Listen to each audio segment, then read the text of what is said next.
So we got Akaasha on the podcast today. It's a privilege. We've been in the talk for a little while, and I'm finally excited to get you on. I've been watching you online. I've seen some of your interviews, and it's like, I really like it, and I've even heard some of your story. So I'm just kind of curious. You got into the fitness, and tell us about it. Tell me about like kind of what you're about. Yeah, man, I'm all about personal development, fitness, health, growing, getting better every single day, being your highest expression of yourself. That's really what I'm about. And that's what my entire pursuit has been. That's what I teach. That's the essence of my business, becoming your higher self. Mm-hmm. How long you been doing this for? Well, I have been in the personal development space myself for, I'd say, about 14 years now. Mm-hmm. But I've been officially coaching for 8. So quite some time. It's been a while. Yeah, I started in bodybuilding, helping people prep for shows, get in shape, lose fat, build muscle. But that evolved into mindset, personal development, personal growth, overcoming challenges in life coaching, and now I intertwine everything. Yeah, and how did you get into it? Because I heard one of your talks, you talk about how, I think you mentioned you got bullied. Yeah. Or something like that, and you just got mad, and you were like, you know what, that's it. And then, like, that's kind of where it started? That's where it started, man. I had the tipping point. I got bullied in junior high. After that day, I remember I came home. I was probably 14 years old. I just started hitting push-ups. I was like, enough is enough. Got, fucked with in the locker room. Mm-hmm. Just these kids, they put deodorant all over my locker. Like, it was the locker with all the holes. They just put deodorant all over there. And I'm just like, what the fuck? And I confronted the guy, and then he squared up to fight me, and then I backed down because I was scared. I didn't have any confidence, but I didn't like the situation, but I backed down. Mm-hmm. And then I went home and I reflected. I was like, man, this is some bitch shit. Like, fuck this. You know what I'm saying? Like, I'm not going out like this. This is for sure some pussy shit. So I'm like, I need to start training. I'm over here watching anime, watching Dragon Ball Z.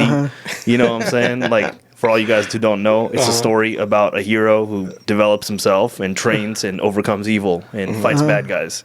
So I'm just like, man, I need to start doing that. I started hitting push-ups. I started running around my block.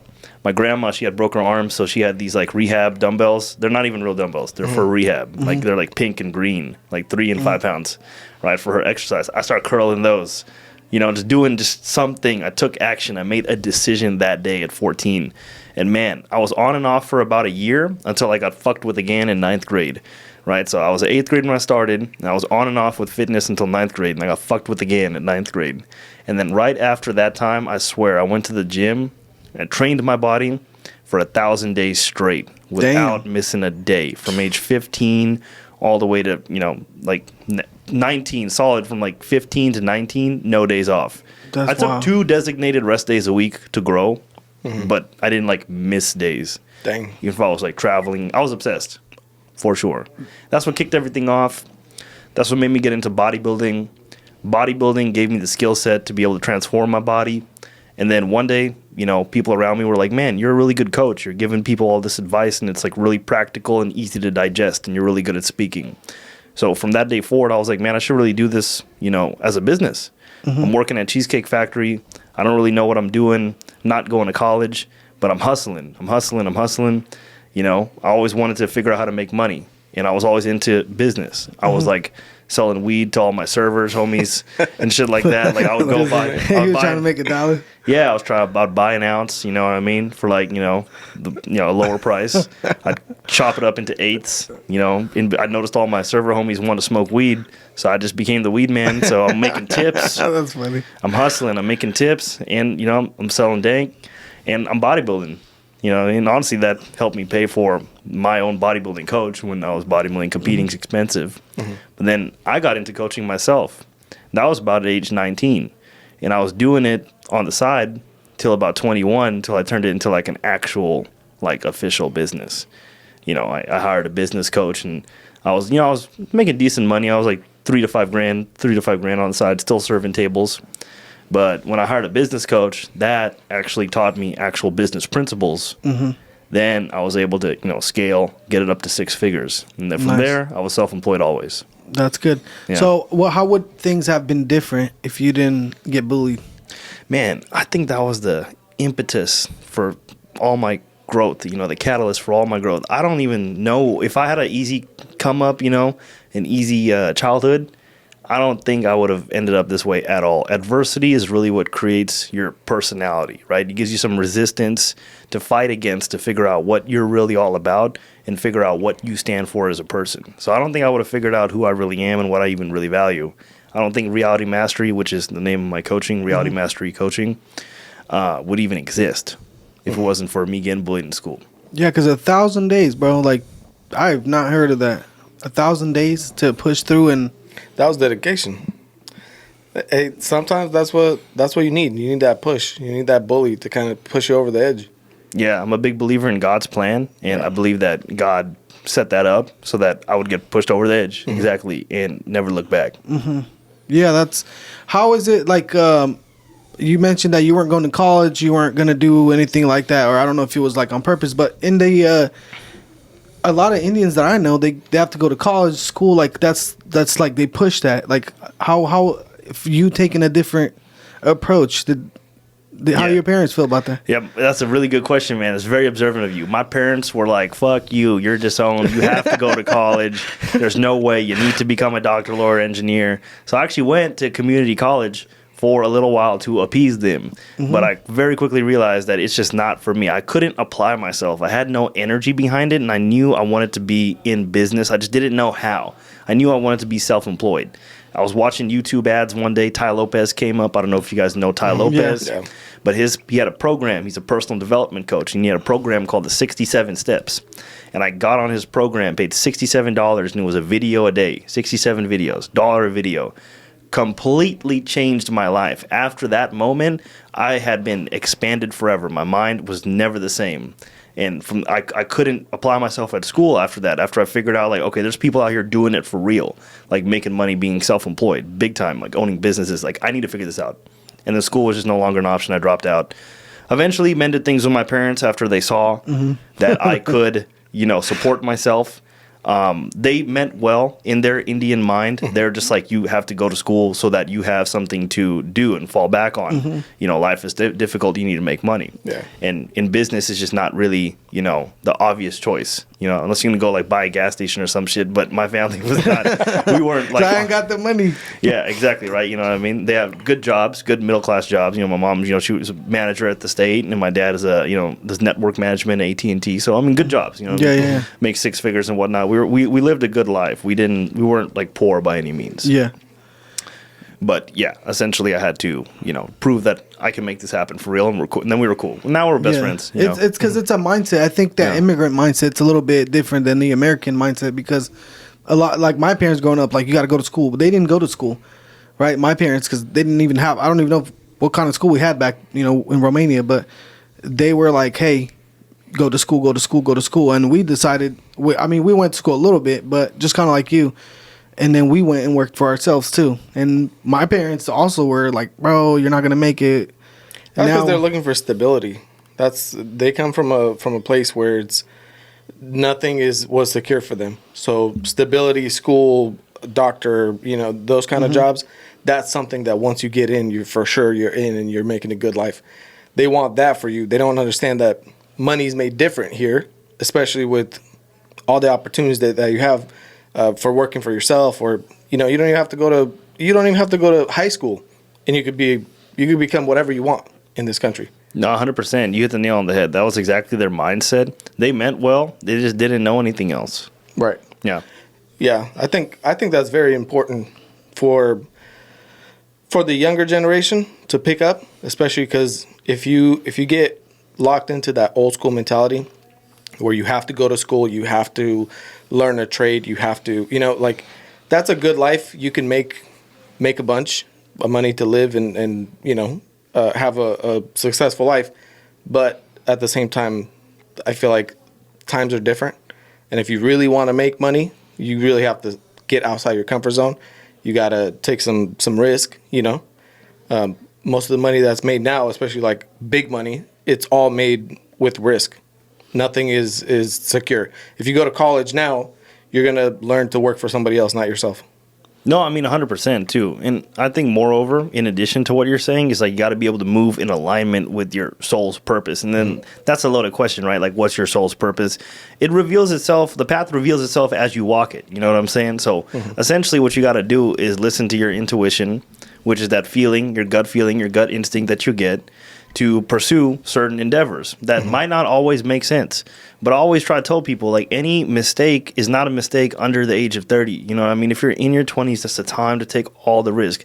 You can course correct. Don't have any kids too early. You know what I mean? Don't make any huge fuck ups and whatnot. Like, don't get in trouble with the law.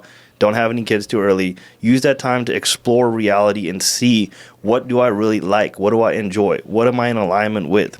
And the path unfolds as you walk it. So the more you try things, the more you're going to figure out about yourself and figure out where you can add value in the marketplace. Yeah.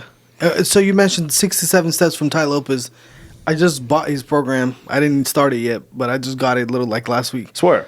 Yeah. Nice. Because I've been a fan for a while, you know, and I grabbed his 67 Step book, and then it gave, you know, a bunch of additional things.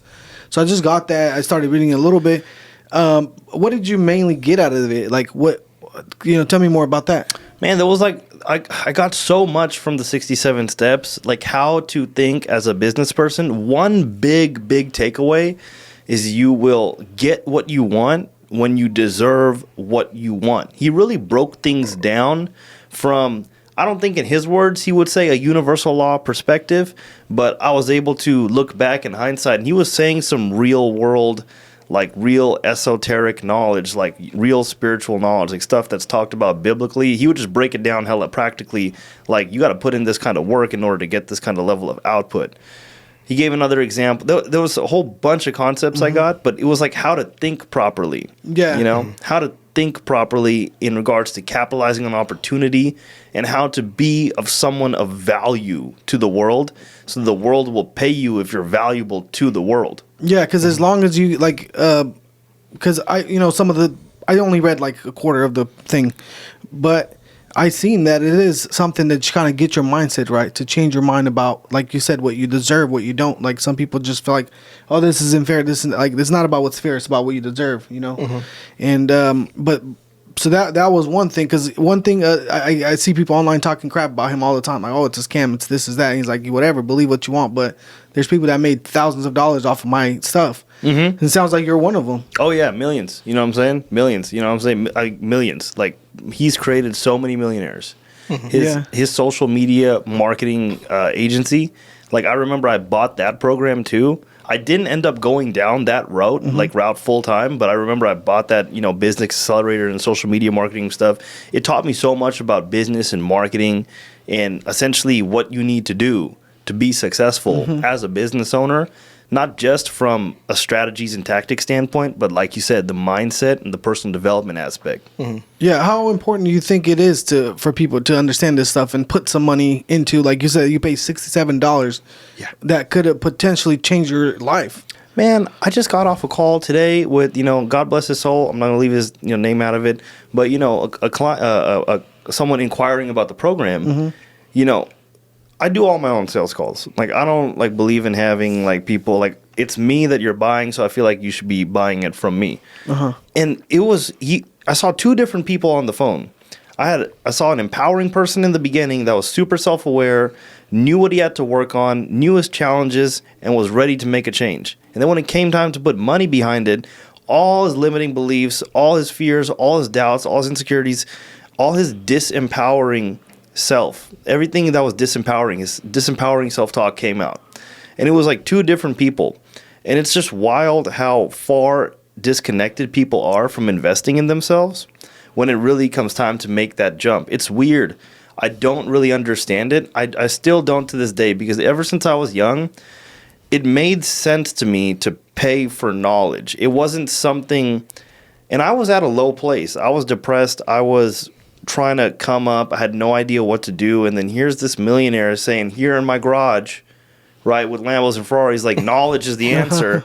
And I'm like, knowledge obviously is the answer, because I don't know that much shit. I was self-aware. And so it's crazy when I see other people be presented with an opportunity to make a change and they don't take advantage of it. I'm like, why? Anyway, the guy ended up buying the program. because I mean, you know, if you can't sell people, you can't help them. But it was just, I really had to tell him, I'm like, honestly, I'm so surprised that it's been 45 minutes. We're on the phone and like you haven't started yet. You know, we just went over all these issues and we talked about all these practical solutions, broke down the program, how it's going to go down. You're super excited. You know what I mean? I'm like, it's just money. You can make some more. Mm-hmm. But I think it comes down to belief in self. Mm-hmm. I think a lot of the hesitation for most people is they don't believe that they can pull it off. And I was always the type of person that was like, if you just show me the way, I'll be able to pull it off. Mm-hmm. And I think that's why I never had an issue. I think that's a powerful distinction that I just made right now, too. I don't think that's why I had an issue with investing in myself and why most people do have an issue investing in themselves. I was going to tell you, because my biggest problem usually is commitment. Not that I have to buy the program, but I'm to commit to having to do the work that it takes. I'm like scared that, you know what I mean? So I feel like that's probably what most people are thinking, you know, like, man, if I pay $1,000 a month, am I actually going to have the time? Like, you come up with all these excuses, you know, in your mind to, you know, I mean, you're in, what kind of program we're talking about? Something for you to... This was a health and fitness program. Okay. So this was actually my lowest ticket, you know, entry level, you know, group coaching program, which is where I like to start people in their personal development, developing their body, because as you develop your body, you develop your mindset.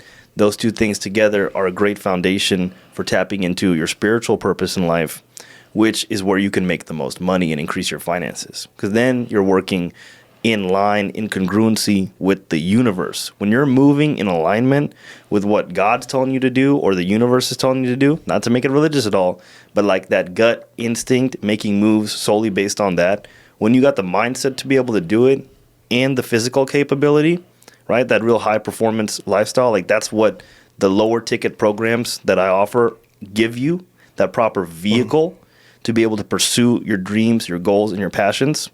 That's what the lower ticket programs give you, right? The physique mastery, right? That's going to get your mindset and your body right to be able to take advantage of your future and bring that into the present.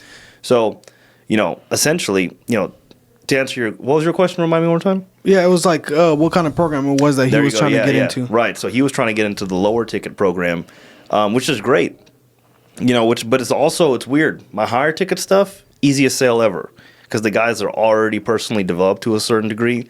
They're already in the gym. They're working out. They have some mindset stuff. They need to realign spiritually, and they're aware of that. And they've also like racked up enough wins, and they believe in themselves. They're like, all right, cool, I can do it. So that's always simple. It seems like the higher up you go, the more you'd probably be able to people come to you probably. Because how does somebody come to you? Because I'm looking at some stats, and they're saying 79% of Americans don't work out. So like. They don't, you know, and then we have 3 out of 4 out of, you know, basically 75% of our population's overweight, it says here. And then like 40% are obese in America. So how do people get out of that? So I heard two things. One, how do people come to me, and how do people get out of that? Yeah, why do people come to you? Well, the people that come to me are the ones that are ready to make a change. When you're ready to make a change, then you can actually truly make a change. Until you're ready, you can't actually make a change. So if you seek, you shall find.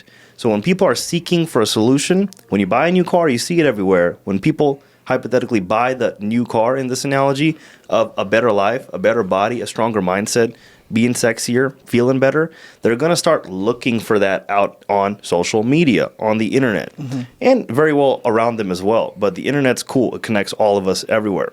So if you seek, you shall find. So call it whatever it is, the forces of be, the universal law, the algorithm. They end up coming across my page. Either 1, they see one of my ads.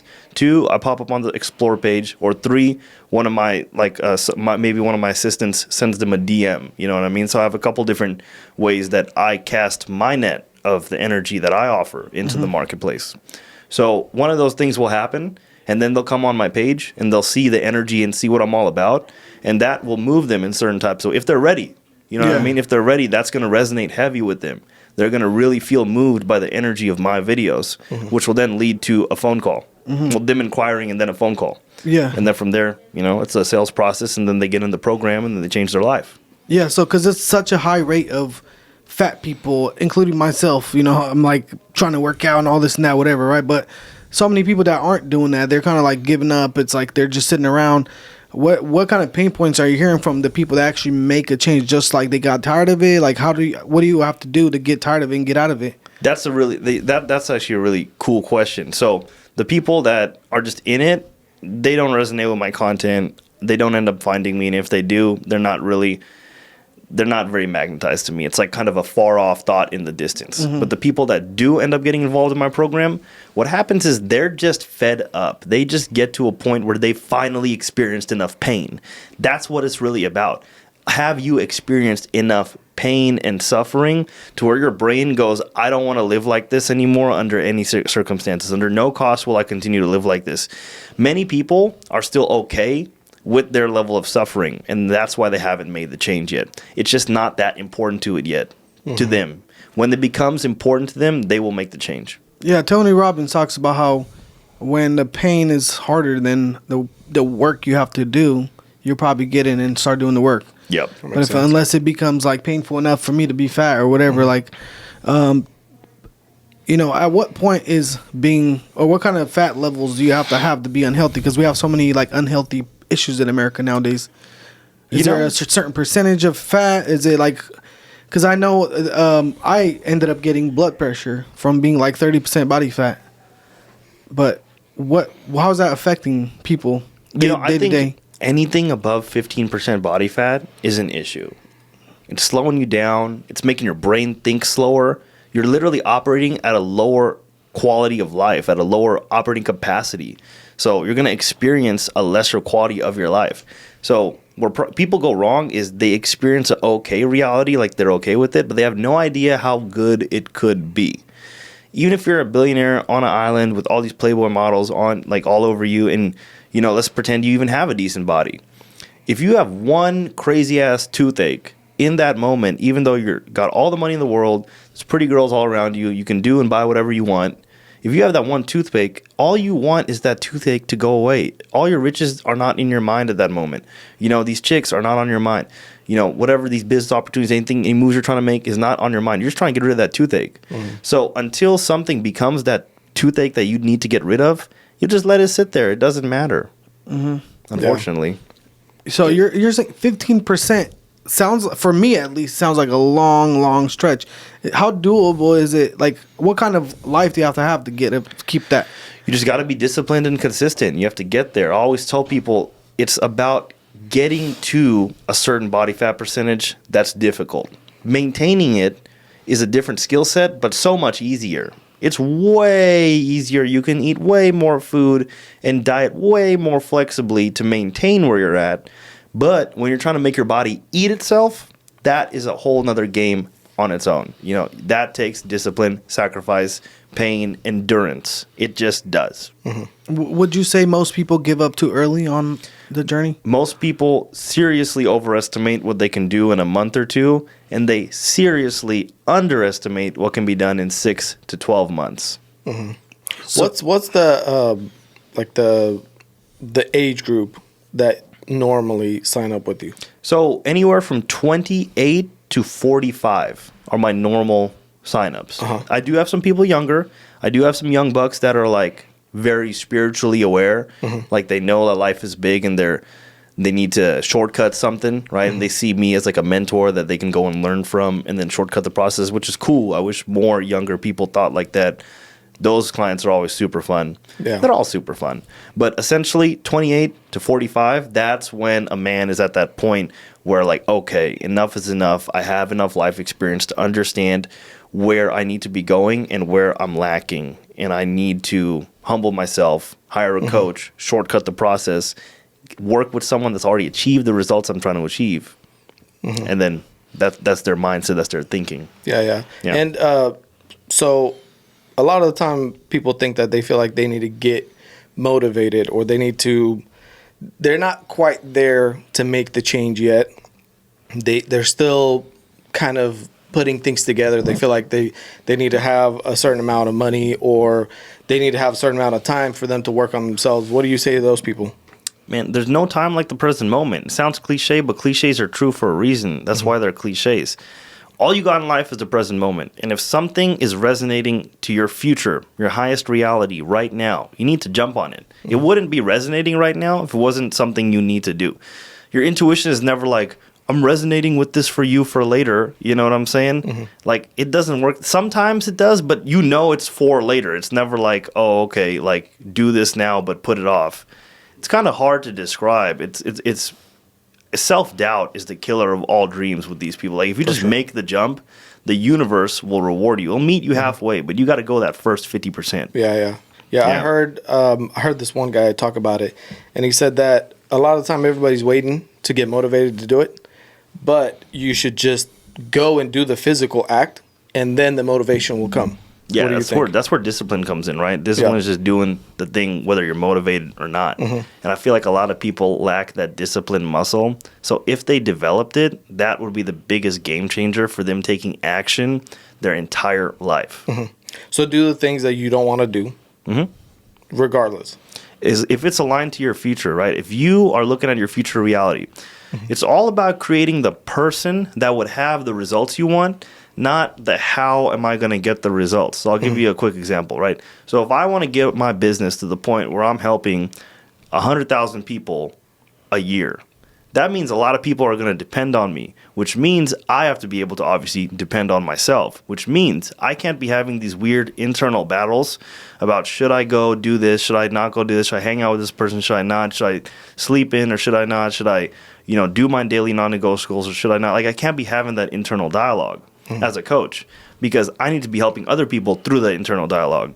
So I need to develop myself to the point where I'm in alignment 24/7 with making the right decisions for my future, which will allow me to even have the bandwidth and the space to serve other people to do that. So I need to become the man that can help 100,000 people before I'm able to actually help 100,000 people. That was a big deal for me, like just learning to really walk that straight path. I don't drink, I don't smoke, I don't do drugs. I'll do a mushroom every now and then, but I don't consider that a drug. You know what I mean? I'm big on like plant medicines and psychedelics and things. So just if some people are listening like, oh, that's a drug, I'm like, no, it's not. It's plant medicine. But again, my beliefs. But I don't do anything that could be detrimental to my future.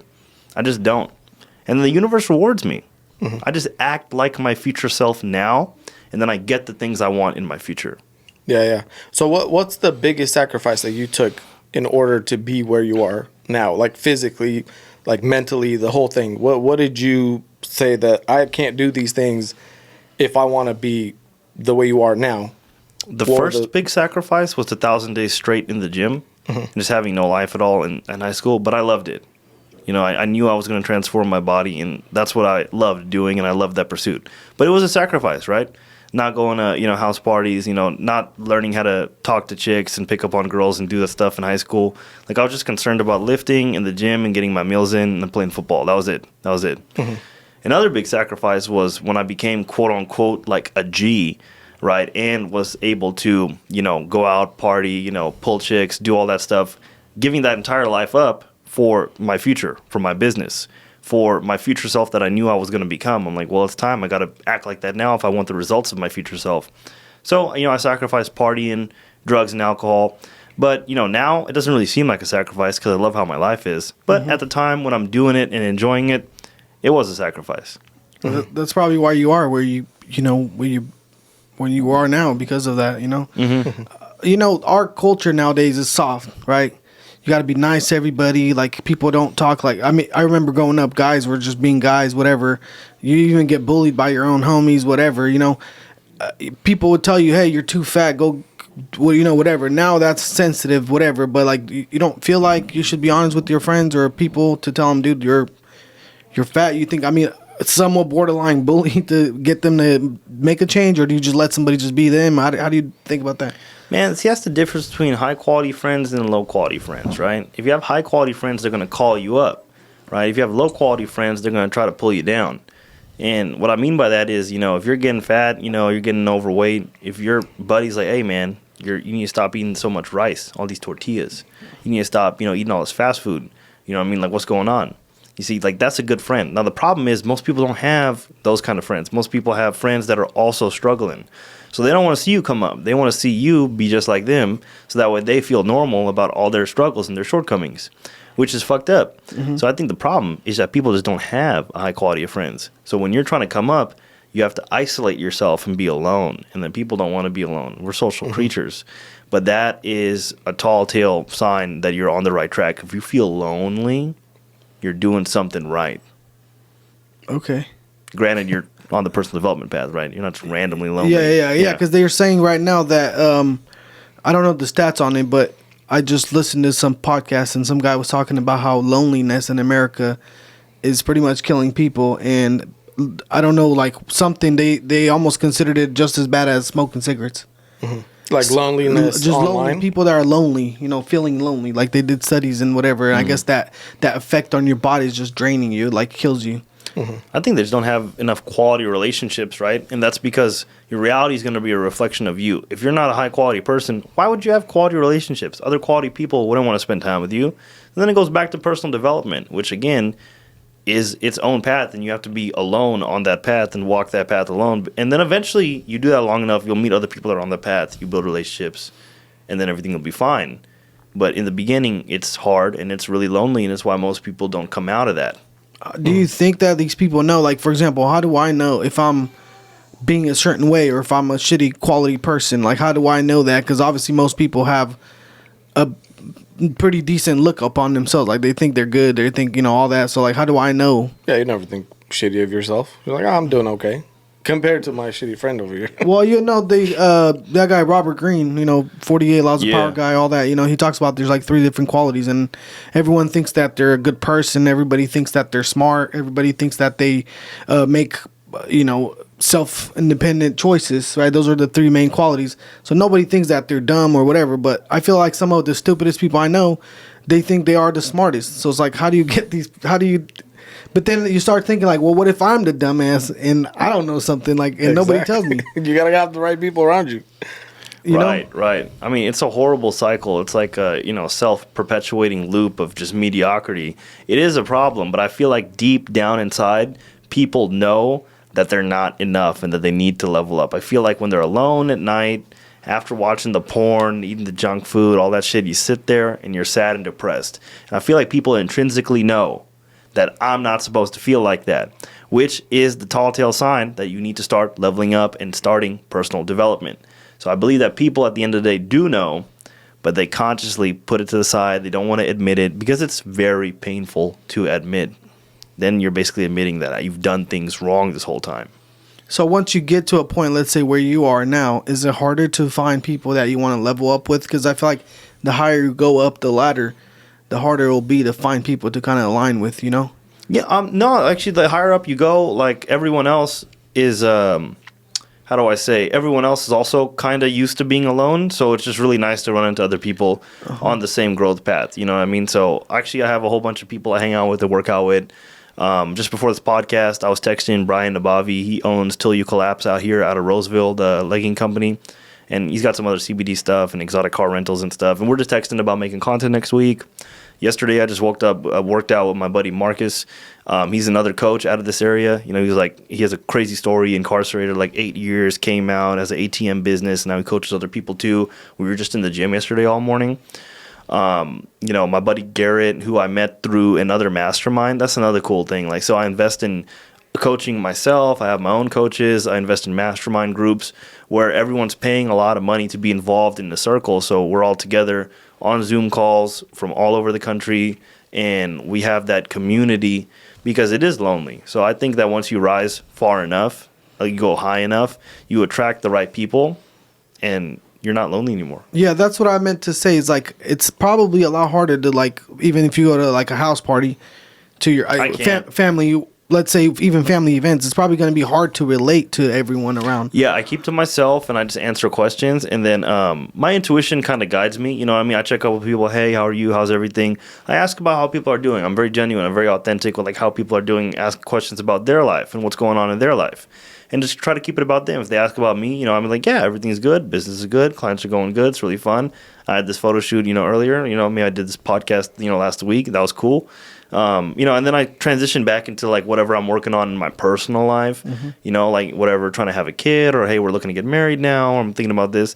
And then I talk more about my personal life. and try to keep the conversation away from business and stuff. Just because it's not really that relatable.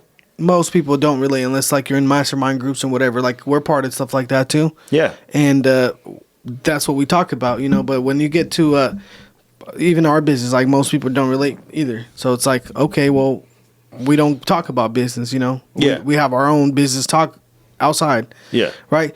How do you feel about steroids? So I think that steroids are great if you're trying to be a professional bodybuilder. I think if you're just in your first few years of lifting, like if you're within 5 years of working out, I don't think you should take them because you have so much natural potential that you can bring out of your body. And then once you develop the skills and the habits and the disciplines to build your body and maintain it, then if you so choose and you want to take it to the next level, then you can hop on a cycle or something like that. Get your blood work done, do it under doctor supervision, you know, go to a clinic, go to a licensed professional, of course. And again, none of this is medical advice, right? These are just my thoughts. So with that said, I think people are involved in it way too soon. I believe that, you know, if you're actually competing for a bodybuilding show and you're trying to turn pro and really do that and pursue that career, then of course, yeah, you need it. But if you're the average gym goer, you're trying to change your body, it's not necessary. Do you think it's healthy? I think that optimizing your testosterone levels is healthy. So there's a difference between steroids and then TRT, which is testosterone replacement therapy. Testosterone replacement therapy is if you have low testosterone, you're essentially replacing your natural test for an exogenous testosterone via an injection or like a topical cream that your body will absorb and then raise your testosterone levels to the degree of a high natural level. So a lot of people that are 35, 40, or even if younger, if they have lower test, they can take TRT and essentially have a high testosterone level of like maybe a 25-year-old athlete. That is within the range of, you know, what's considered healthy because you're just optimizing your natural test to be at its peak limit. Mm-hmm. How is that good long term? I see a lot of people that do it long term. If you're not predisposed to any, I'll say this, about 90 to 95% of the time, it's perfectly fine long-term if you're doing it under doctor supervision. You know, the only time is if you're predisposed to like high blood pressure or if you can have some, you know, adverse reactions to, you know, having higher tests. There's really almost no negative consequences. You know, just nothing is ever 100%, but it's pretty healthy. Pretty safe. Yeah, it's really safe. Okay, so how... If I didn't go to the doctor, is there any signs I should look for to see if I'm maybe low on testosterone? Yes, you should get your blood work done. Everyone should be doing that twice a year anyway. Getting a full comprehensive blood panel, checking up on your cholesterol levels, checking your thyroid, your hormones, checking your testosterone, your estrogen, your liver enzymes, you know, your red blood cell count, white blood cell count, a whole bunch of stuff. You should be checking up on all that twice a year minimum, and if you're taking some testosterone or some supplements, it should be every 3 months. Every 3 months, okay. Mm-hmm. But is there anything that I would be able to know? Like, let's say if I'm feeling like down, I don't have energy. Like, what are the signs that you're low? Yeah, signs of low testosterone is low motivation, like lack of discipline, brain fog. It's hard to recover. You're tired all the time, and really that low motivation. What do you think lowers testosterone in? Like, if you're not over 35, let's say. Like junk food, processed food, seed oils. Again, processed foods, junk foods, that's the main one. Also, not living an active lifestyle. If you're more sedentary and you're not using your body, which will activate anabolic activity, then obviously, you know, whatever you don't use, you lose. So your testosterone can degrade over time if you're not doing anything active. And you couple that with a poor diet, that's a recipe for having low T. Mm-hmm. Should you have, if you're like a person who works out, it's like on point with everything, should you have a cheat day or a cheat meal? Is that acceptable? How do you go about that? I think that you should, if you're on the process of losing weight, you should have cheat meals when you achieve certain weight loss goals. It shouldn't just be random. Once you get the weight off your body, then your coach should train you, for one, how to reverse diet, which is essentially how to eat a lot of food, but do it the right way so that you train your metabolism to be faster. So that way you're not starving. You're always kind of full all the time, right? So psychologically, it shows the person that, oh, okay, that was just a weight loss process. Now I can actually like stabilize and live normally and like kind of be congruent, if you will, with like how I want to eat, I can actually eat like that. And your coach should teach you how to do that. If you're like trying to lose weight, I don't think you should be having any cheat meals or cheat days until you hit like, okay, if you're 250, like let's get to 240 before you have a cheat meal. After that, let's get to 235 before you have a cheat meal, 230, and so on and so forth. That's a really good way to go about it. I kind of like that. What if it's Friday and the homies are out? Screw or, that. you know, Christmas. No. You know, I mean, Christmas and Thanksgiving, like, sure, you know, I mean, like, if it's important, that's like a couple times a year. Yeah, you're not fat because of Christmas. Everybody claims it like, man, that holiday, you know. It's So like, you ain't fat because of Christmas. it threw me off. Do you think that people should be like, if you're looking? I heard a story. There's a girl who said that her coach made her be in a calorie deficit for a whole year, and based on what she's saying is that messed up something with her stomach, and now she's having issues. Is it bad to be in a calorie deficit that long? You know, it depends how low the deficit is, because if the person's like 300 pounds and you're in a calorie deficit for a whole year and now you're like 190, you know, that's fine. You know what I mean? But if you're like a really skinny chick and like you're 150 and you're at a calorie deficit that long, you know, you might turn anorexic. You know what I mean? You can't have metabolic damage, which is repairable, but it's not ideal. The correct way to do it would be to like slowly raise your calories, like go down and then raise them back up, and then do that strategically and then go back down to like dig deeper into body fat and then go back up and down. How often should you like fluctuate it? It's very person to person. You know, what I like to do with my clients is if their calories are at a 500 to 700 deficit already, I don't like to go any further than that from their basal metabolic rate. So meaning like if they're already barely eating like 1,200 to 1,500 calories, I'm not going to take them down any lower. I'm going to slowly start incrementally raising the calories so that they can eat more food. It just depends on where they're at, right? Because some people have to lose a lot of weight. So you need to go up and down with their calories a couple times versus someone who needs to lose just, you know, maybe 15 or 20 pounds. You can probably just do one solid drop and then get it all off. Someone that needs to lose 100, they probably need to do like 3 or 4 drops down, then climb back up, and then drop down again, climb back up. And the reason for that is just your metabolism is going to adapt to the lower calories. So eventually you get all the way down there in calories. You haven't lost the fat you need to lose yet. You got to train your metabolism all the way up, get it up there, then go back down in calories, and then it eats the fat again, and then continue that process till the fat's gone. There's a guy who wrote a book called The 4-Hour Body. I think I heard. Is it same dude that wrote the 4-Hour Workweek? Same guy. Tim Ferriss. Yeah, and he talks about how, well, and I don't know, I didn't hear, I'm not sure if I'm getting it right or maybe I forgot something, but he's basically saying that you should be like, let's say, 2,000 calories, 2,000, and then 2,500 the next day, and then again. So it's almost like you get a little bump once a week or something to kind of trick your body or something. I don't know. Does that make sense? It does make sense. It's like a carb cycling approach. So maybe someone does like 3 days on a lower calorie, diet, and then like 1 day on a higher calorie diet. That's like maybe an extra 1,000 or 1,200 calories than what they're used to eating, and then going back down to the low. So there's all these different strategies. It's just whatever's going to work best for that person, which is what they can follow. Okay, what's the easiest thing to start with? Because is it just calorie deficit? Does it really matter about the food? Like, what is it? Food source and food quality matters a ton. Now, there's people that will be like, oh, I can eat like 500 calories worth of Twinkies or 500 calories worth of chicken and I'll lose the same weight and all that. But you just feel horrible. So I feel like, there's science behind that. But then if you eat junk food in the right calorie recommendations, like pizza and ice cream, but like let's say you're eating it in the right portions to where the overall calories you eat in the day are under what you need to be at to lose weight. If you did that, you'd barely be eating that much food and you'd feel horrible because your body, your cravings would be all over the place. You wouldn't really feel full. It's a horrible place to be. So I have a hard time feeling like those two things are equal. But yes, like if you're hitting the right macronutrients, the amount of protein, carbs, and fats that you need to be hitting, the food choice doesn't matter that much. But it does if you want to have a high quality of life while you're losing the weight. You know what I mean? Would it be better to start eating, for example, like supplement from, like you said, eating the Twinkie to like something healthier? Start with healthier choices before you start to cut down on food, or I think the best thing to do is just to transition away from junk foods, finding other healthier alternatives.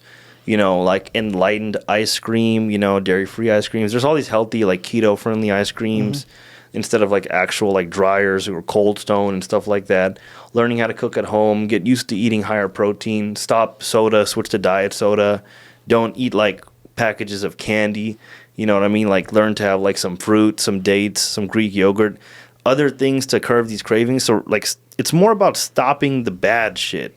Right at first, like you just like stop doing things that are for sure wrong, right? Like not fast food, you know what I mean? Like not big greasy meals and stuff. If you go out to restaurants, order a big salad, order like double. I love big Caesar salads with like double, triple chicken.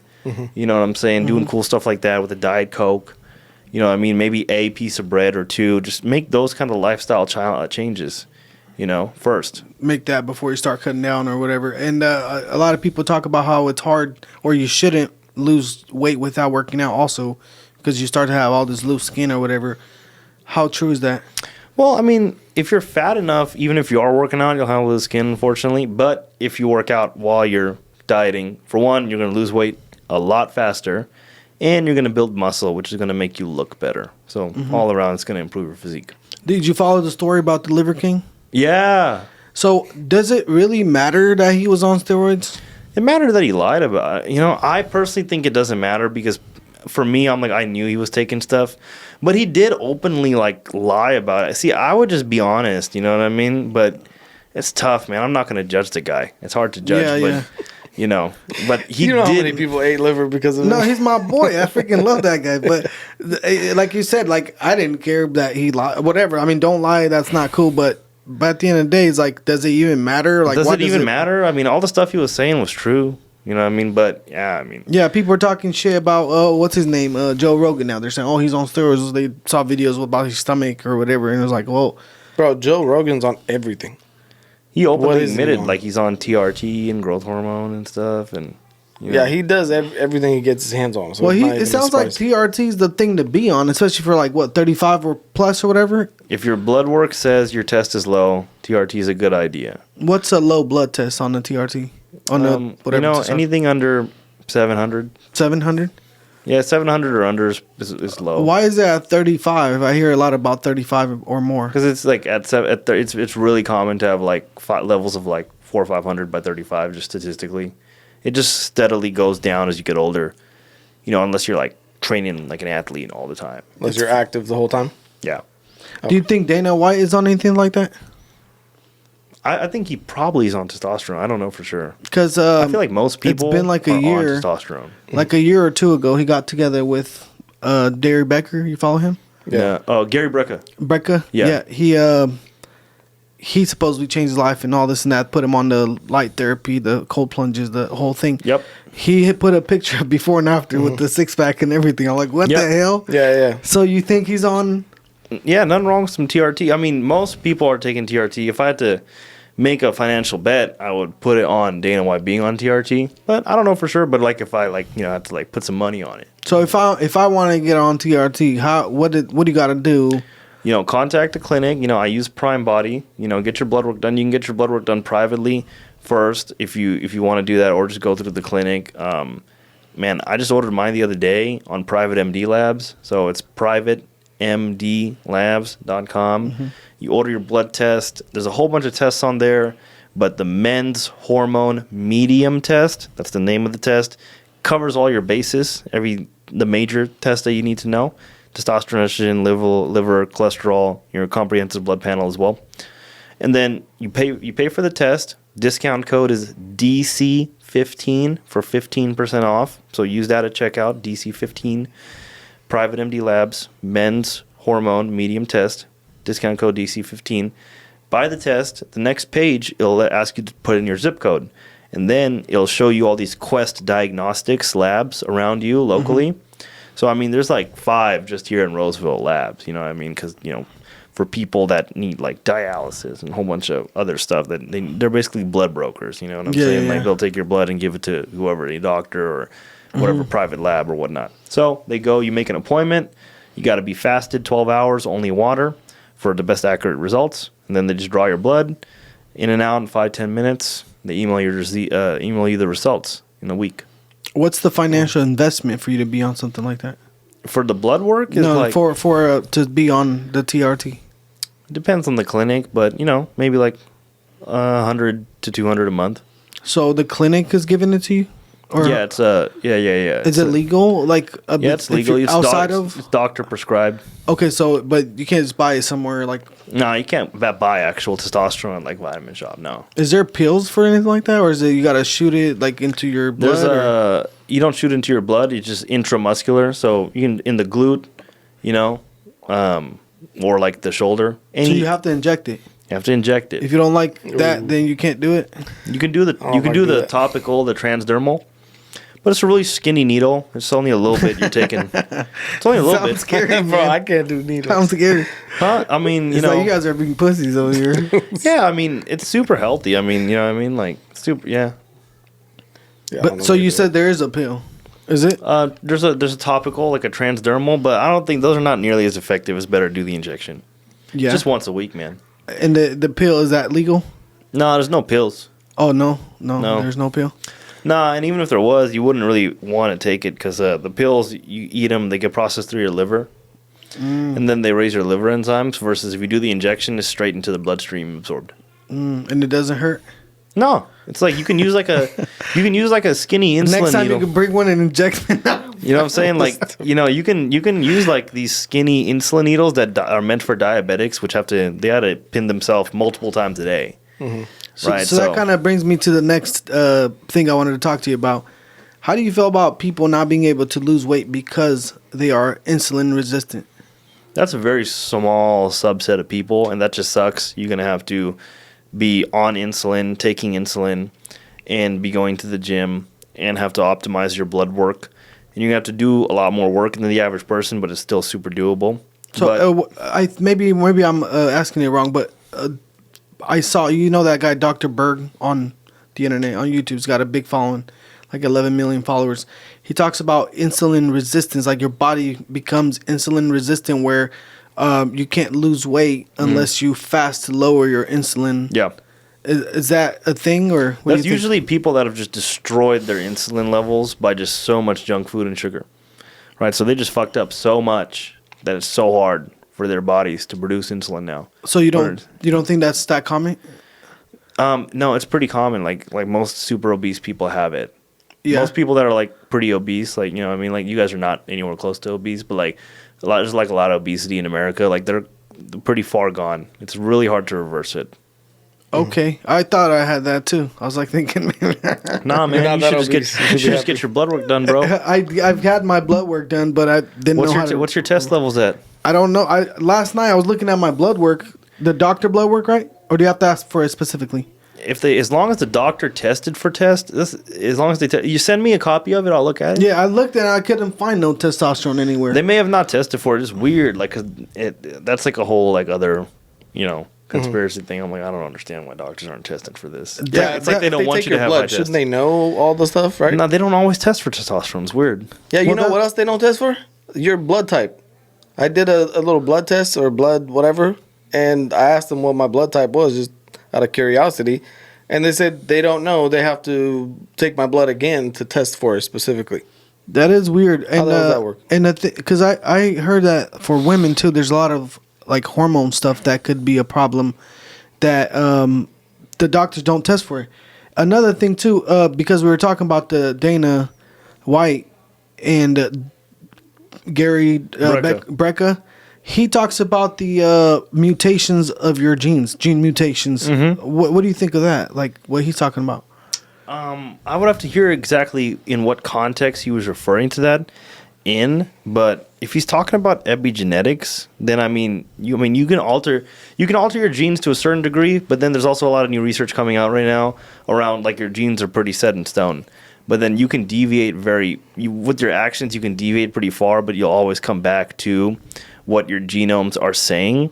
But, at the end of the day, if people just ate healthy and exercised, it would just mitigate 90% of the issues. So that's not really that Like most people are, basically, we're looking for excuses right now. Yeah, for sure.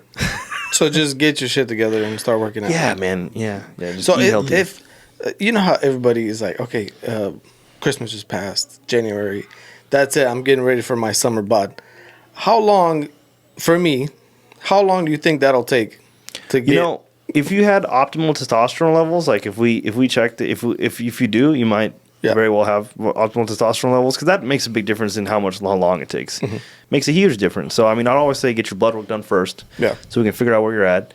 You know, maybe we can take some, natural test boosters if you need it. If it's low, if it's not low, then you don't need it. You know what I mean? A lot of times, if you just eat healthy, your testosterone will be at a good place. But how realistic? What are you trying to get, a six pack? I mean, to get a six pack probably take like 8 months of discipline. You know where you're at right now. 8 months, okay. 6 months if you really grinded. Yeah. So it's not that realistic to grind really hard for the summer and then just let go. It just depends how fat you are. Yeah. Okay. Yeah, well, 3 months ago, I checked and I was 29% body fat. 29, yeah. And that's a lot. Damn. That's a lot. You said 15, you got to be. 15 would be good, man. So I've been working out. Tony, when he was on the podcast last time, he said, I told him, bro, I've been working out for like 2 weeks and I'm not seeing nothing. He's like, you're not doing it right. Something's wrong. He's like, you have to see something. So then I started making some changes and I lost like 8 pounds. What changes you make? I started taking it more serious because he said, if you're not doing it, if you're not seeing results working out 2 weeks, at least something, you're cheating. So I was like, okay, maybe he's right about that. So I started being more conscious. So one thing I made a change about was like being more, direct about what I wanted to eat. Like made my schedule kind of like, hey, I'm gonna eat this versus just let it be, and then when I'm hungry, just figure out what I want to eat. Nice. So I started planning out my meals a little bit better. Nice.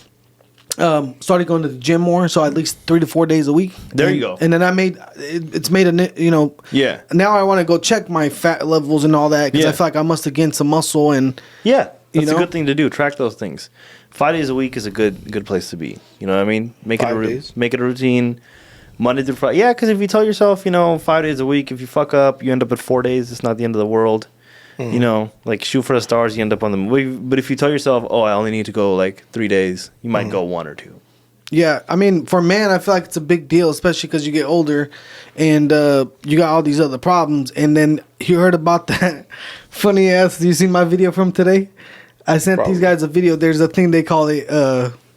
A buried penis syndrome. So if you get too fat, you lose an inch off your dick every 40 pounds overweight you are or something. That's what they say. Something like that. 40 or 30? 30. It might be 30. It might be 30. Yeah. Might be 20. I don't know. Dang, this guy, everybody says it different, but they say 30 to 40 pounds. If you gain 30 to 40 pounds, you lose an inch. If you lose 30 to 40 pounds, you gain one back. My problem is, like, if you're skinny and you don't got much, you got nothing to gain. Yeah. He's like, I know somebody. But that's kind of a funny thing, but people don't think about that. And then another thing, too, is, like, I hear that most people over 40, I believe. Yeah, over 40, like 50% of people who are fat, they get erectile dysfunction. So they can't even use it no more. Yeah, it's fucked up, man. So half the people you can't even see your dick. I'm like, isn't that a problem if you can't see your dick? You know what I mean? Like, how do you fuck? You don't. You know what I'm saying? And if a man's not fucking, like, why is he even alive? You know what I'm saying?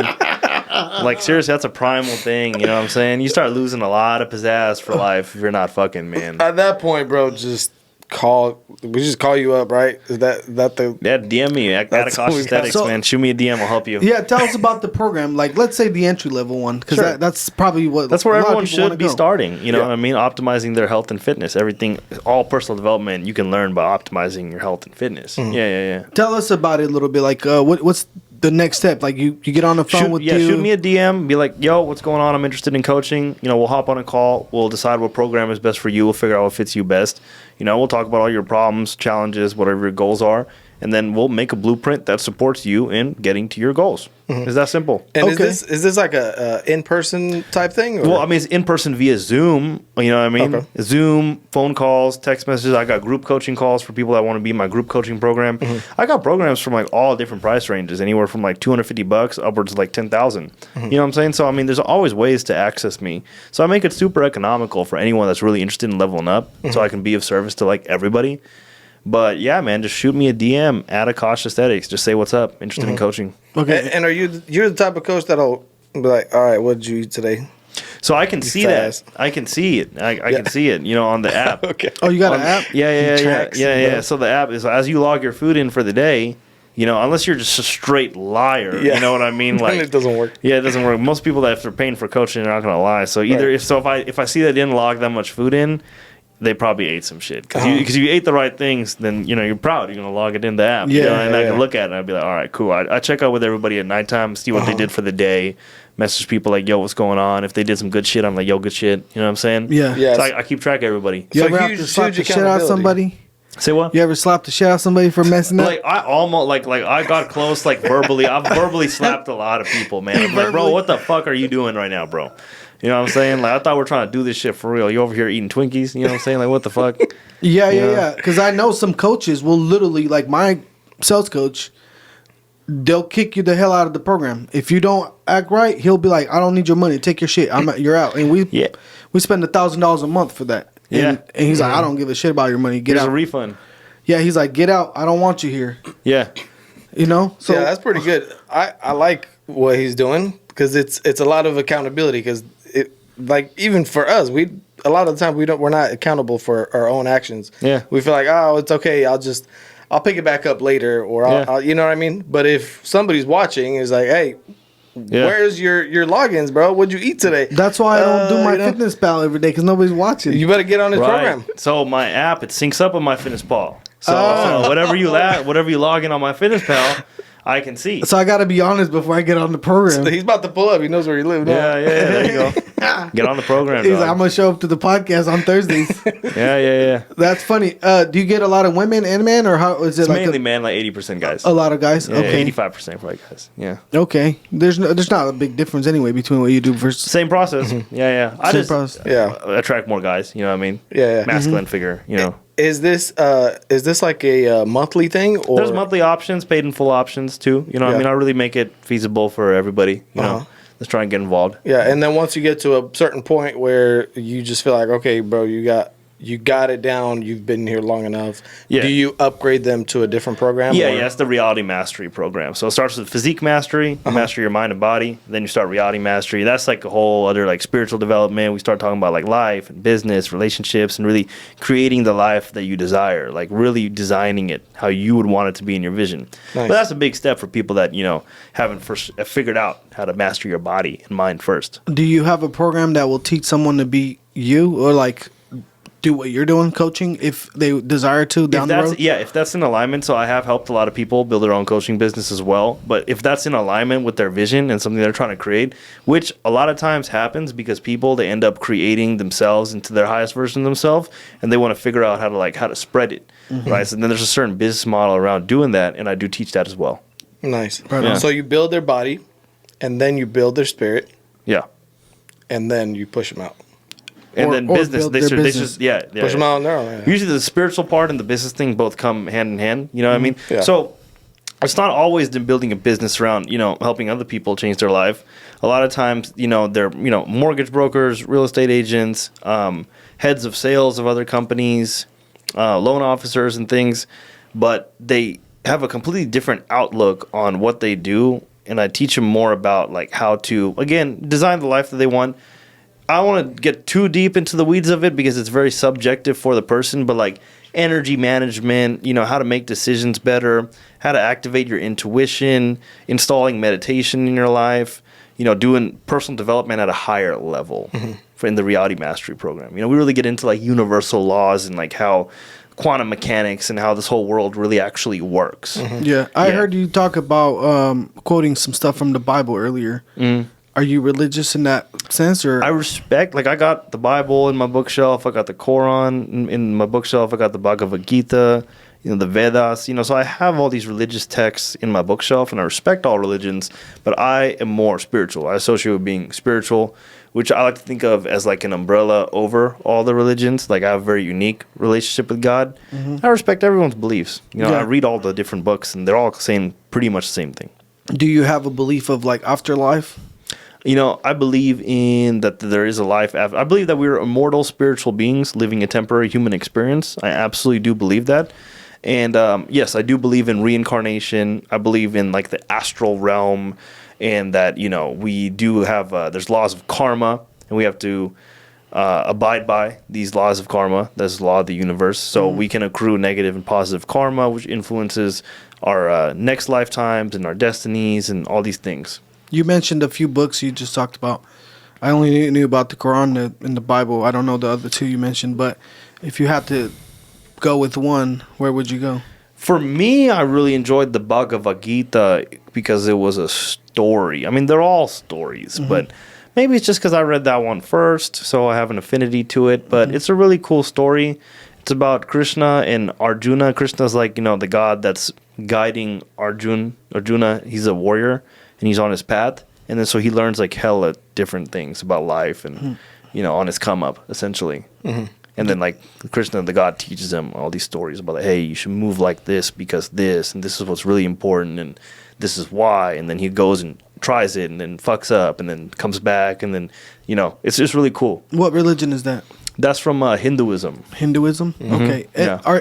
So Hinduism and Indians, is that like they go together? India's got a whole bunch of religions in there. There's Muslims that live in India. There's Hindus that live in India. There's Sikhs, which is my home religion, Sikhism, that live in India. So I mean, it's got a whole bunch of different. Do your religions. parents feel like a certain way that do you and your parents like align with that? They understand. My parents are spiritual in that like they understand it, but they would probably associate to more being Sikhs. They would identify as being Sikhs, but no, they don't have a problem with it. You know what I mean? Like, yeah, we're cool. We grew up Christian, and our parents always pushed us to be that. And that's kind of like what we've grown up. That's all we knew. So that's why I was wondering, because like they certainly pushed Sikhism on me, and I'm still go to our church. I'll still go with the family and take part in all of our traditions. But like they know, I'm spirit. It's not like I'm not Sikh. I'm just also spiritual. Yeah. How do you, from an Indian perspective, how do you guys align with like the political parties that we have now? Man, I'm more conservative. You know what I'm saying? I'm a conservative guy. That's just how I am. You know what I mean? I really believe in like family values and stuff. Like girls shouldn't be out hoeing and shit. Like OnlyFans stuff's crazy. You know what I'm saying? Yeah. Like I don't know, the dating world. And, man should be a man, take care of the house. And you know what I mean? Do you feel like it's more of a, because it's kind of almost like it almost contradicts itself, because the Democratic Party talks about how it's for the foreigners and all this and that, but then it seems like a lot of foreigners align more with the conservative values. Yeah, it's interesting. You know what I'm saying? I guess that's how the cookie crumbled. But I feel like if you level up and develop yourself high enough, you're going to end up aligning to more conservative values, just out of being more spiritual as a man of God or a woman of God. You know what I mean? That's what I found interesting, because Black Americans mostly, I feel like they have conservative values, a lot of them, but then the Democrats have a lot of their votes. Do you think that's kind of... So I'll be honest, I try to stay out of that whole fiasco as much as possible, like not watch the news, not participate that much in politics. I really am in my own world. I just really try to affect people as best as I can and just develop myself as best as I can. Be the best guide I can be the best coach I can be. And I try to stay out of what's happening. Of course, like the war that's happening right now. Of course, I understand that because, it's so loud and crazy and horrible and stuff like that. But like the normal day-to-day stuff, the crazy stuff you see on the news and stuff, I try not to pay attention to that, or like what each party is doing, or Trump got indicted for this and stuff. I'm more so just focused on my own game, playing my own game, helping other people level up. But that's fucked up what's happening right now in Israel, That is, yeah. And that's the thing is like, because you mentioned like keeping your mind right. And I feel like with what's going on, 10 years ago, I don't think we even really thought about political parties or anything. Like, it was more like whatever. But now the noise is so loud. Like, how do you even shut it off? Yeah, it's a good, yeah. So I just try to just never watch the news. I don't watch the news. I intentionally keep up with nothing, because if anything's really big enough, like what's going on right now in Israel and the Gaza Strip and all that, if anything's big enough, people are going to tell you. Okay. So if you just intentionally try to just never consume the news, you'll understand what's happening. That's like really important, because enough people will be talking about it. Do you? How do you feel about social media? I feel like it's great for connecting with people, but it can become an addiction if you're not using it properly. If you don't have an intention and a purpose behind it, you can totally just scroll your life away. It's fucked up. But even with me, like with my business on there, I'm posting for purpose. Sometimes I can just get caught up looking at like workout motivational stuff. You know what I'm saying? On Explore page, this random hot girl will just pop up. I'm like, I don't need to be looking at this, but I am, because I'm a man. You know what I'm saying? I'm like, shit. I catch myself. I'm like, nah, keep scrolling. You know what I'm saying? I got a wife. It's good. You know what I'm saying? I'm like, I don't need to be doing all this. But like, it's a major distraction. It's really intentional to like not like let myself be distracted, and I'm using it for like productive reasons and business. But even still, it'd be distracting to me. So I can only imagine the average person. It's hard, yeah. And you did 1,000 days with no distractions, going to the gym. If it distracts you, I mean, can you imagine the regular? See, that's a good point. Person. Yeah, I know. Right. So is it like social media? Obviously, could be bad, but I feel like it might also be good for motivation, like especially for working out. There's a lot of people that hop on there bodybuilding. You know, I scrolled across a couple programs where people were talking about how to get fit, how to motivate yourself, how to whatever, stuff like that. And they were showing off their body and stuff like that. I feel like that could also be a motivation going on there. Yeah. You know what I mean? There's a lot of positive that comes from social media. It connects you with other lifestyles that people that are living a good life, you know, a proud life, you know, like a godly life, an aesthetic life with their body and stuff like that. You can see that. You can watch their stories and see what they're doing. You can get energy from them, right? So it opens a window into all these different realities. That's really cool. So if you use it properly, the algorithm will be trained to show you productive things. So you really just got to keep looking at all the productive things. Right. Who do you have that you kind of look up to? Somebody that gives you motivation? Right now, like from a mentorship type of way. So my number one mentor right now is Wes Watson. So Wes Watson, he's a really cool guy. He's a life coach, personal development coach. He has a really big business that I strive to get to one day. You know, he did 10 years in jail, incarcerated, came out 5 years ago. Now he's worth like 20 mil, 30 mil. You know what I'm saying? Just all on the back of coaching. And then he's really what got me sober. Like I used to still like drink on occasion, smoke weed on occasion, stuff like that. But he's the one that got me like fully clean and living fully aligned. Like the full only, like if it's not contributing to my purpose, I'm not doing it type of way. And so I really respect Wes Watson, look up to him, and I learn a lot from him. I'm actually in his mastermind group right now. You know what I mean? Nice. I paid like $12,000 for like, 6 months being in there and whatnot. So, made the investment and met a lot of cool guys in there. But yeah, he's someone I look up to. I mean, dude's business is crazy. He does, I think, like $2 million a month or something. I think he does more now. Yeah, probably more. He bragged on a podcast. He said he'll make well, maybe you're right. I thought he said like $2 million a day or. No, that's too much. I think you're right. I think it's like 2.5 a month or something like that. Yeah, he makes big bucks. He got the freaking Richard Mille on the wrist and private jets. All on coaching. You know what I'm saying? So I'm like, I aspire to eventually get to that level of impact to where I'm compensated at that level. What do you say to those people that they see like a life coach online, and it seems like there's so many out there that you don't know if they're authentic or not? What do you say to those people? How do you find the right one? You got to do your research, right? So is that person like speaking some real game? Like when you go and watch their videos, does it look like an authentic video to you, right? Like don't get played, you know what I mean? There's a lot of guys that are saying that they're coaches, but they haven't fully conquered all their demons, right? If you haven't conquered all your demons and defeated your own darkness and figured out how to do that, you got no business telling other people how to do that. Right. So a lot of coaches say they're coaches, but at the end of the day, they're still struggling themselves. Right. And, not to say that they can't help you, but you can only help someone to the degree that you've helped yourself. Right. So, if someone's lost 20, 30 pounds, they know how to do that, and maybe they have some other demons that they're still fighting with, does that mean that they can't help you lose 20, 30 pounds? No, it doesn't. They probably can if they've achieved it. But again, I preach more about this whole reality mastery concept. That's a big claim, you know what I mean? So I'm proud to say that I live in alignment every day. You know, I mean, I'm up at 4:30 at least. I'm always doing my shit, whether I feel like it or not. I'm in bed by a certain time, and even if I'm not, I'm still up doing my same shit that I got to do. You know what I mean? Like today I had an ear infection. My girl had to get dropped off. My car's in the shop, so we had one car between us. So I had to get dropped off. So I don't want to put her in an Uber because I don't feel bad. I feel bad about that. Like 6 a.m. She's going to go she's going with her girlfriends to like this golf tournament thing. She's like working that whole thing or whatnot. So I'm like, okay, so I'm off my morning routine. I got an ear infection. I'm on like 4 hours sleep. I'm like, still, I'm at my 7:30 coaching calls. I had a call at 7:30 today. Went to the gym after, did my whole morning routine stuff, did my meditation, did all the stuff I got to do for me. Did all my work shit, hit the post office, make sure my packages are out and stuff from, you know, my work and whatnot. You know, still handled business, just all fucked up, you know, and I'm still here too. You're a top G, man. You gotta be. Top G. You gotta be. Just don't be a bitch. Well, do the things you gotta do. that's what Top G says. He's like, hey, he's starting to sound like Anthony stop Tate, being bro. a freaking pussy and do your job. You know, he says what a lot of But top it's people true. are be thinking. You know, I mean, it's true. I mean, if you just, it don't matter how you feel. You really got to perform anyway. Well, what if you hurt their feelings?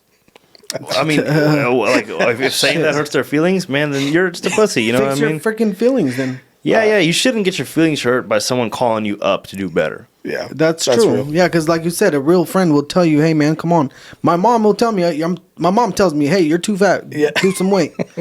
And I love that because most moms are like, for example, my wife's mom, oh, hell nah. If I told her one day, my mom told me to lose weight, like, shit, like what? Let your mom did she be hurt your honest with feelings, you. You know what I mean? Right, Like, yeah. I don't get That's upset. love. And I mean, honestly, I feel like I wish I got upset sometime. Maybe it'll push me a little bit more to lose weight. But, you know, I don't get my feelings hurt like that. But I don't feel like I have enough people around me trying to tell me like, hey, man, you know, especially if you, let's say if you run a business or a sales team or something like that, and you're at the top, nobody else around you want to really tell you what to do or what's wrong with you.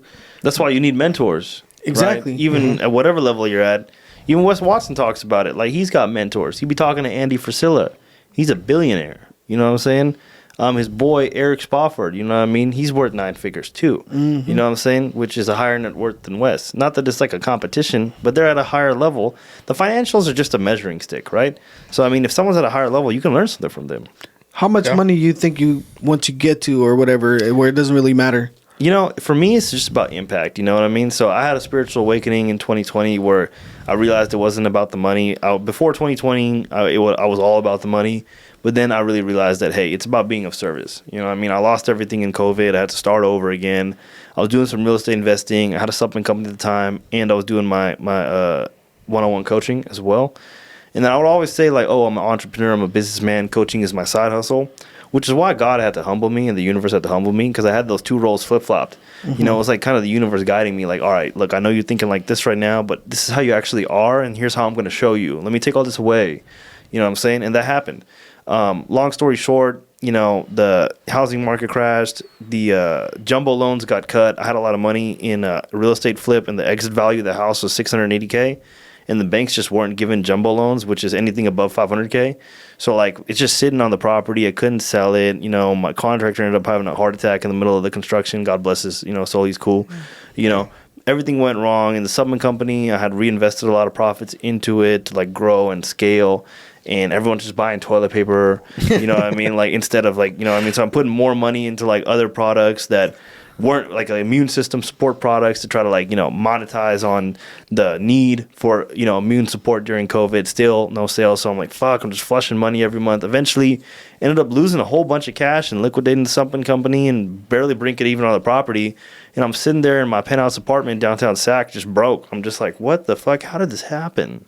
How did this happen? I just broke down. I got really sick, like tired to the bone, like to where I couldn't like even get up off the couch and like walk. I was just that fucked up. Everything I worked hard for my whole life.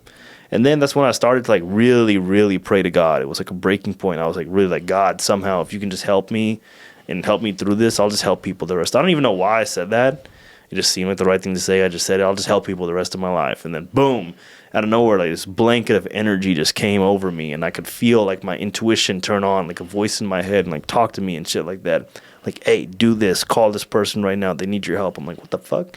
Like, why would I call this person right now? And I ended up calling them, and they were fucked up, and I was able to just like kind of speak to them like from the source, like channel it for the first time. And I'm like, what the hell? This is what preachers be doing and stuff. I'm like, this is gangster.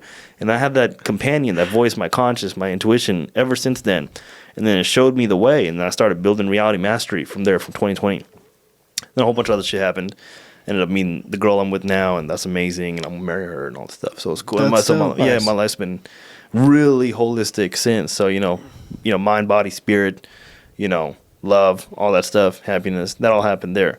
But I can't remember why I said that. But essentially, what was the original question? Yeah, I don't remember what I asked, but that was a good. I liked what you said. Yeah. Oh yeah, money. Yeah, right. money. How much money do you have to have? So anything above if you make at least $15K a month, like, you're gonna be okay. You know what I'm saying? I feel like that's how much money you need to make a month to live in a cool place that you like. Have a cool car that you're proud of. Take a couple vacations. Kids. Like 15K. Invest and stuff like that. That'll be enough to escape the matrix, if you will. For me, I don't have a financial number. I mean, of course, I'm just going to continue to grow my business, but it's more about impact, right? I want to impact like 100,000 lives. You know what I'm saying? I want to have 1 million followers, real ones. You know what I'm saying? I want to just spread my message. I want to get the business out there. Like, I really just feel like I only just focus on that, and just the money comes. Like, I really just focus on being of service and just helping more people. Before, I would hear people say that, and it sounded cool, but I'm like, nah, I'm trying to get this bag right now. But then as you just mature as an entrepreneur and mature spiritually, you start to just realize that it's not about the money. But the money's important, but it's not about the money. Like, I've made the money. It's a tool to give more back, to have more resources to scale and spread your message. That's when you really think about it that way first, that's when God blesses you more and more and more, and your bank account gets even bigger. So I try my best to even if I start thinking about the money, I change it to impact instantly in my brain. I change it to impact. I use my meditation abilities to meditate that money shit away from me, but just change it to impact, because you need money to make impact. I heard I read in a book one time, and somebody talk about how entrepreneurs, or a lot of times they get in like that pursuit of trying to help people. And they don't really work for the money, but the money just becomes a byproduct of it. And that's why they get so much of it, is because they are not doing it for, I'm trying to get $3,000 a month or $4,000 or whatever. They do it because they love what they're doing, or they really want to help people. So they just take it to the next level. But you got to make that first $200,000, because that's how you can escape the matrix. That, about 20K, 15, 20, you know what I mean? If you can get there, then you can, because if you haven't achieved that, it is about the money. You gotta have money, you know what I mean? Because if you can't move that way without making some money. You gotta be comfortable. Yeah, I had a friend who was in need of something. Went through some stuff, and a different friend calls and like, "Hey, well, I wish I could help." I was like, "Well, shit, we need money. That's how we can help." So you can't help nobody without money. Most times it is. Yeah, I know. Money.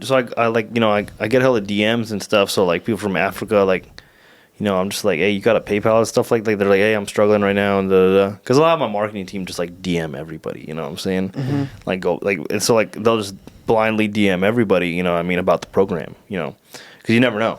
Yeah, right? yeah. And then I'll come back, and some people are like, oh no, I wish you well, man, but we're really struggling out here and whatnot. I'll be like, hey, do you got a PayPal? You know what I mean? I'll just shoot them some. Yeah, even wow. if it's $20, $40, that goes a long way in Africa. Or these other countries and stuff. You know what I mean? That's nice of you, yeah. Yeah. I just kind of go with my intuition. If I should, help, if I feel like I should, my other, one of my other, I say buddies, but followers, he had a GoFundMe for if something happened with his house and he's trying to rebuild it.